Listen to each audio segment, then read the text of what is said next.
Hello students, जैसा कि आप सब जानते हैं कि सीबीएसई के बोर्ड एग्ज़ाम्स नज़दीक आ चुके हैं और जैसे जैसे बोर्ड एग्ज़ाम की डेट नज़दीक आ रही है वैसे वैसे स्टूडेंट्स में ये पैनिक क्रिएट हो रहा है कि इतने सारे सब्जेक्ट्स हैं और हर एक सब्जेक्ट में इतना लेंदी सिलेबस है, तो कैसे हम इन सारे सिलेबस को कंप्लीट करें।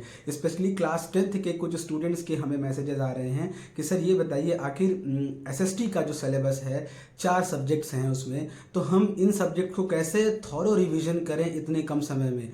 तो ये जो स्ट्रेटजी आज मैं शेयर करने जा रहा हूँ, ये स्ट्रेटजी स्पेशली क्लास 10th के स्टूडेंट्स के लिए है एसएसटी सब्जेक्ट को लेकर के।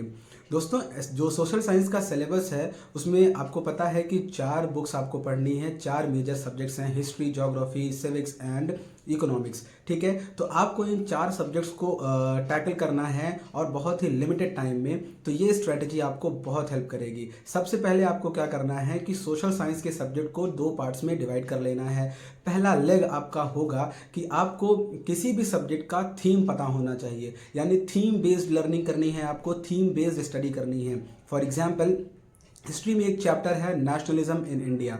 तो आपको क्या करना है, बेसिकली इस चैप्टर में जो थीम है, यानी कि ये चैप्टर क्या कहना चाहता है, या फिर सीबीएसई हमें ये चैप्टर पढ़वा क्यों रही है, एनसीईआरटी ने ये चैप्टर हमें क्यों रीड करवाया है, इसके बारे में हमें पता होना चाहिए। यानी कि स्टार्ट से लेकर के एंड ऑफ द चैप्टर में हमें एनसीईआरटी क्या चाहता है कि ये एक स्टूडेंट क्या जाने इस चैप्टर के बारे में। ठीक है, तो हमें क्या करना है, एक थॉरो रिवीजन करना है इस चैप्टर का कि आखिर इस चैप्टर में कौन कौन से इंसिडेंट्स हुए हैं। बेसिकली शॉर्ट कहें तो आपको इस चैप्टर की स्टोरी पता होनी चाहिए, चैप्टर का पर्पस पता होना चाहिए। जब आपके माइंड में स्टोरी क्लियर हो जाती है तो आपका एक लेग मजबूत हो चुका है बोर्ड एग्जाम के लिए। अब आपको फोकस करना है दूसरे लेग की तरफ, जो कि है हमारा फैक्ट बेस्ड लर्निंग। ठीक है, फैक्ट बेस्ड लर्निंग ये चारों सब्जेक्ट्स में काम आएगी, history, geography, civics and economics. वो कैसे? आपको फैक्ट बेस्ड लर्निंग में क्या करना है, बहुत लेंदी चैप्टर्स हैं, उन चैप्टर्स में आपको फैक्ट सर्च करने हैं, सारे फैक्ट्स को एक जगह पे इकट्ठा करना है। सपोज करिए अगर 10 या 12 पेज का चैप्टर है तो आपको उस चैप्टर को हाफ पेज में उसके फैक्ट्स को कलेक्ट कर लेना है,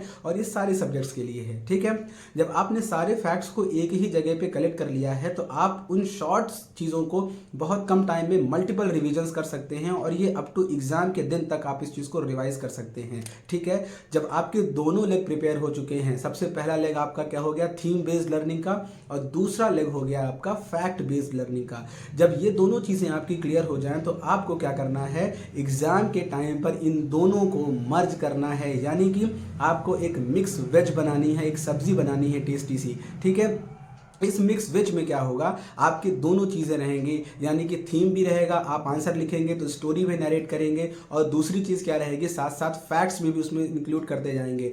जब स्टोरी के साथ फैक्ट्स आते हैं और फैक्ट्स को आप हाईलाइट करते हैं तो एग्जामिनर के माइंड पर एक पॉजिटिव इम्पैक्ट पड़ता है कि स्टूडेंट्स को सारे कंसेप्ट प्रॉपरली क्लियर हैं। तो जब ये चीज़ें आप फॉलो करेंगे तो ऑब्वियस सी बात है कि आपको मार्क्स अच्छे मिलेंगे। लेकिन एक क्वेश्चन ये भी आता है कि बहुत सारे स्टूडेंट्स ये काम करते हैं, यानी स्टोरी भी नरेट करते हैं, साथ ही साथ क्या करते हैं, अपने फैक्ट्स को भी आंसर्स में इंक्लूड करते हैं। ये तो कॉमन है, सभी स्टूडेंट्स करते हैं, बेशक सभी स्टूडेंट्स करते होंगे। लेकिन अब आपको क्या करना है, ये मिक्स वेज बनाने के बाद इस मिक्स वेज में आपको तड़का भी लगाना है।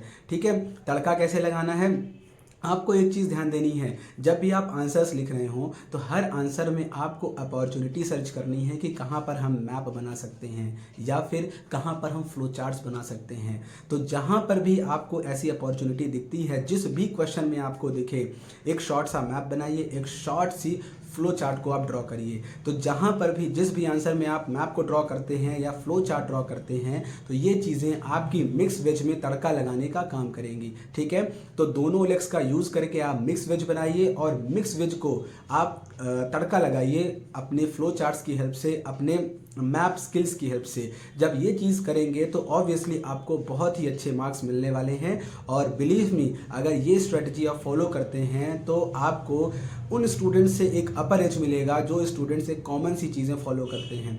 तो अगर आपको ये स्ट्रेटजी अच्छी लगे तो इसको फॉलो करिएगा और आपको रिजल्ट इसका ज़रूर मिलेगा।